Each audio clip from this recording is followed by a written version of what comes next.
بسم اللہ الرحمن الرحیم۔ محترم ناظرین و سامعین، السلام علیکم ورحمۃ اللہ وبرکاتہ۔ امام علی کا واقعہ، وہ چیز جسے خدا نے پیدا نہیں کیا۔ حضرت علی رضی اللہ تعالی عنہ امیر المومنین اور آپ رضی اللہ تعالی عنہ ان 10 خوش نصیب صحابہ میں سے ایک ہیں جن کو دنیا میں ہی جنت کی خوشخبری سنائی گئی۔ آپ رضی اللہ تعالی عنہ ظہور اسلام سے تقریباً 9 سال بیشتر پیدا ہوئے، پھر بیت نبوی میں پروان چڑھے اور بچپن میں ہی اسلام قبول کیا۔ نبی کریم صلی اللہ علیہ وسلم نے آپ رضی اللہ تعالی عنہ کی تربیت و تادیب فرمائی اور آپ رضی اللہ تعالی عنہ کو بیش بہا انعامات سے نوازا اور آپ کی تعلیم کا خوب انتظام فرمایا۔ حضرت علی رضی اللہ تعالی عنہ نے دین کی تعلیم خود نبی کریم صلی اللہ علیہ وسلم سے حاصل کی۔ آپ رضی اللہ تعالی عنہ نیک فطرت اور تقدیر الہی پر راضی رہنے والے تھے۔ آپ رضی اللہ تعالی عنہ کے متعلق نبی کریم صلی اللہ علیہ وسلم نے فرمایا، میں علم کا شہر ہوں اور علی رضی اللہ تعالی عنہ اس کا دروازہ ہے۔ آپ رضی اللہ تعالی عنہ کے متعلق حضرت جنید بغدادی رضی اللہ تعالی عنہ نے فرمایا کہ اگر آپ اپنے مخالفین کے ساتھ جھگڑوں سے فرصت پاتے، آپ رضی اللہ تعالی عنہ کے کلام سے نور ظاہر ہوتا اور زبان سے حکمت و دانائی کی باتیں نکلتی۔ ناظرین، مناقب علی میں علامہ ابن جوزی لکھتے ہیں کہ حضرت عمر فاروق رضی اللہ تعالی عنہ جب عہدہ خلافت پر بیٹھے تو آپ رضی اللہ تعالی عنہ نے یہ بات کس وقت کہی تھی کہ میں اس مشکل وقت سے اللہ تبارک و تعالی کی پناہ چاہتا ہوں کہ جس مشکل کے حل کرنے کے لیے حضرت علی رضی اللہ تعالی عنہ میرے پاس موجود نہ ہو۔ اور اس کے جواب میں علامہ ابن جوزی خود ہی لکھتے ہیں کہ ایک دفعہ قیصر روم نے چند سوالات لکھ کر مسلمانوں کے خلیفہ حضرت عمر رضی اللہ تعالی عنہ کے پاس بھیجے۔ سوالات اس طرح کے تھے کہ جن سوالات کا جواب روم میں بھی کسی کے پاس موجود نہ تھا، اور ان سوالات کا مقصد یہ تھا کہ مسلمان شرمندہ ہوں اور اپنے دین اسلام سے متنفر ہو جائیں۔ جب مسجد نبوی میں عظیم صحابہ رضی اللہ تعالی عنہ کی مجلس جمی ہوئی تھی تو اسی اثناء میں قیصر روم کا قاصد آیا اور خط پڑھنا شروع کیا۔ خط کی تحریر کچھ اس طرح تھی کہ یہ خط بادشاہ روم نے لکھا ہے حضرت عمر رضی اللہ تعالیٰ عنہ کی طرف کہ جو سوالات لکھے ہیں ان کے جوابات بتا دیجئے۔ نمبر 1، وہ کون سی چیز ہے کہ جس کو خدا نے تخلیق نہیں کیا؟ نمبر 2، وہ کون سی چیز ہے کہ جو خدا کے علم میں نہیں ہے؟ نمبر 3، وہ کون سی چیز ہے کہ جو اللہ تبارک و تعالیٰ کے پاس نہیں ہے؟ نمبر 4، وہ کون سی چیز ہے جس کے سب بال ہی بال ہیں؟ نمبر 5، وہ کون سی چیز ہے جس کا صرف منہ ہی منہ ہے؟ نمبر 6، وہ کون سی چیز ہے جس کے صرف پاؤں ہی پاؤں ہیں؟ نمبر 7، وہ کون سی چیز ہے جس کی صرف آنکھیں ہی آنکھیں ہیں؟ نمبر 8، وہ کون شخص ہے کہ جس کا خاندان نہیں ہے؟ نمبر 9، وہ کون سی چیز ہے جو شکم مادر میں نہیں رہی؟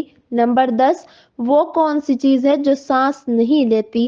نمبر 11، ناقوس کی آواز کا معنی کیا ہے؟ نمبر 12، وہ کون سی چیز ہے جس نے ایک مرتبہ پرواز کیا؟ نمبر 13، وہ کون سی چیز ہے جس پر صرف ایک بار سورج چمکا؟ نمبر 14، وہ کون سا درخت ہے جس کے سائے کو تیز رفتار سوار 100 سال دوڑ کر بھی عبور نہیں کر سکتا؟ نمبر 15، وہ کون سا درخت ہے جو دھوپ اور پانی کا محتاج نہیں؟ دنیا میں اس کی مثال کیا ہے؟ نمبر 16، جنت کے برتن جن میں مختلف قسم کے کھانے ہوتے ہیں، جنتی لوگ ایک دوسرے سے ملتے ہیں، دنیا میں اس کی مثال کس طرح کی ہے؟ نمبر 17، جنت کے سیب سے حوریں برآمد ہوں گی، اس میں ذرا بر کمی بھی واقع نہیں ہوگی، دنیا میں اس کی مثال کیا ہے؟ نمبر 18، دنیا میں موجود وہ شے کون سی ہے کہ دنیا میں لوگوں کے لیے آخرت کے لیے ایک شخص کے لیے ہوگی؟ نمبر 19، جنت کی چابیاں کیا ہیں؟ حضرت عمر رضی اللہ تعالی عنہ نے خط پڑھتے ہی فرمایا کہ اس خط کا جواب تو صرف حضرت علی رضی اللہ تعالی عنہ ہی دے سکتے ہیں، اس لیے خط آپ کی طرف بڑھا دیا گیا۔ حضرت علی رضی اللہ تعالی عنہ نے لکھا، بسم اللہ الرحمن الرحیم، اما بعد، تیرا خط موصول ہوا۔ میں اپنے رب اور اپنے پیارے پیغمبر حضرت محمد صلی اللہ علیہ وآلہ وسلم کی برکت سے آپ کو ان سوالات کے جوابات دے رہا ہوں۔ وہ چیز جو مخلوق نہیں وہ خود خدا ہے کہ جس کو اللہ نے پیدا ہی نہیں کیا۔ وہ چیز کہ جس کا اللہ تعالیٰ سے کوئی تعلق نہیں وہ یہ بات ہے کہ اللہ تعالیٰ کا فلاں بیٹا ہے، حالانکہ خدا واحد ہے۔ اللہ تعالیٰ کی نہ تو کوئی اولاد ہے اور نہ ہی اس کے ساتھ کوئی معبود ہے۔ خدا نہ کسی کی اولاد ہے اور نہ خدا کی کوئی اولاد ہے۔ وہ چیز جو اللہ تعالیٰ کے پاس نہیں ہے وہ ظلم ہے۔ وہ چیز جو صرف بال ہی بال ہیں وہ ہوا ہے۔ وہ چیز جس کا صرف منہ ہی منہ ہے وہ آگ ہے۔ وہ چیز جس کے صرف پاؤں ہی پاؤں ہیں وہ پانی ہے۔ وہ چیز جس کی صرف آنکھیں ہی آنکھیں ہیں وہ سورج ہے۔ وہ شخص جس کا کوئی خاندان نہیں ہے وہ صرف حضرت آدم علیہ السلام ہے۔ وہ چیز جو شکم مادر میں نہیں رہی 5 یہ ہیں: حضرت آدم علیہ السلام، حوا علیہ السلام، حضرت اسماعیل علیہ السلام کی قربانی کا دمبا، حضرت موسیٰ علیہ السلام کا عصا، حضرت صالح علیہ السلام کی اونٹنی۔ وہ بے جان چیز جو سانس لیتی ہے وہ صبح ہے۔ ناقوس کی آواز کے معنی یہ ہیں: حق ہے، حق ہے، ٹھہرو ٹھہرو، خدا عادل ہے اور وہ سچا ہے۔ کوہ طور پر وہ پرندہ جس نے ایک مرتبہ پرواز کیا ہے۔ دریائے نیل کی سرزمین پر سورج ایک مرتبہ چمکا۔ جس جگہ پر حضرت موسیٰ علیہ السلام نے اپنا عصا مبارک مار کر رستہ بنایا تھا۔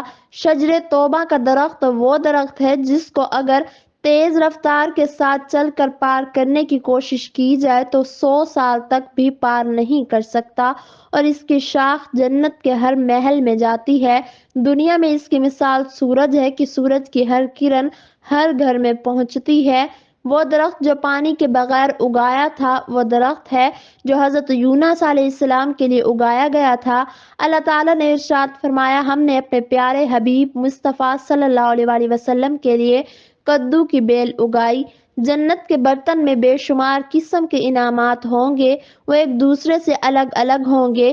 اس کی مثال دنیا میں مرغی کے انڈے کی لے سکتے ہیں کہ جس میں سفید اور زرد دونوں پانی شامل ہوتے ہیں لیکن ایک دوسرے سے ملتے نہیں ہیں۔ جنت میں جو سیب عطا کیا جائے گا اس سے حور برآمد ہوگی۔ اس کی مثال ایسے ہے جیسا کہ سیب سے کیڑا باہر نکلتا ہے لیکن اس میں کمی واقع نہیں ہوتی۔ وہ چیز جو دنیا میں سب کے لیے برابر ہے چاہے وہ مومن ہے یا کافر ہو، لیکن آخرت میں وہ صرف اور صرف مومن کو عطا کی جائے گی۔ وہ کھجور کا میوہ ہے جسے آخرت میں صرف مومن ہی کھا سکے گا، جبکہ دنیا میں اسے مومن اور کافر دونوں یکساں استعمال کرتے ہیں۔ جنت کی چابیاں کلمہ توحید ہے۔ ابن مسیب سے مروی ہے کہ خط بادشاہ روم کو ملا۔ اس نے خط کو پڑھ کر کہا: میرے سوالات کے جواب صرف اور صرف خاندان رسول صلی اللہ علیہ وآلہ وسلم سے ہی مل سکتے ہیں۔ پھر دریافت کیا کہ یہ جواب کس اعلیٰ ہستی نے دیے ہیں؟ قاصد نے جواب دیا کہ ان سوالات کے جوابات حضرت علی رضی اللہ تعالی عنہ، جس کو محمد صلی اللہ علیہ وآلہ وسلم نے علم کا دروازہ کہا ہے، اس اعلیٰ ہستی نے دیے ہیں۔ یہ خط پڑھنے کے بعد قیصر روم نے حضرت علی رضی اللہ تعالی عنہ کو خط لکھا کہ مجھے آپ کا ارسال کیا ہوا خط مل گیا ہے۔ وہ پڑھ کر مجھے یقین ہو گیا ہے کہ آپ رسالت کا قیمتی خزانہ ہیں۔ قیصر روم نے اپنے دوسرے خط میں لکھا کہ میری یہ خواہش ہے کہ آپ رضی اللہ تعالی عنہ مجھے مذہب اور دین کی مزید معلومات بھیجیں۔ میں خاص طور پر روح کی وضاحت چاہتا ہوں جس کا ذکر اللہ تبارک و تعالی نے اپنی کتاب قرآن مجید میں کیا ہے کہ اے نبی، لوگ تم سے روح کے بارے میں پوچھتے ہیں تو انہیں بتا دو کہ روح میرے پروردگار کا امر ہے۔ یہ روح کیا چیز ہے؟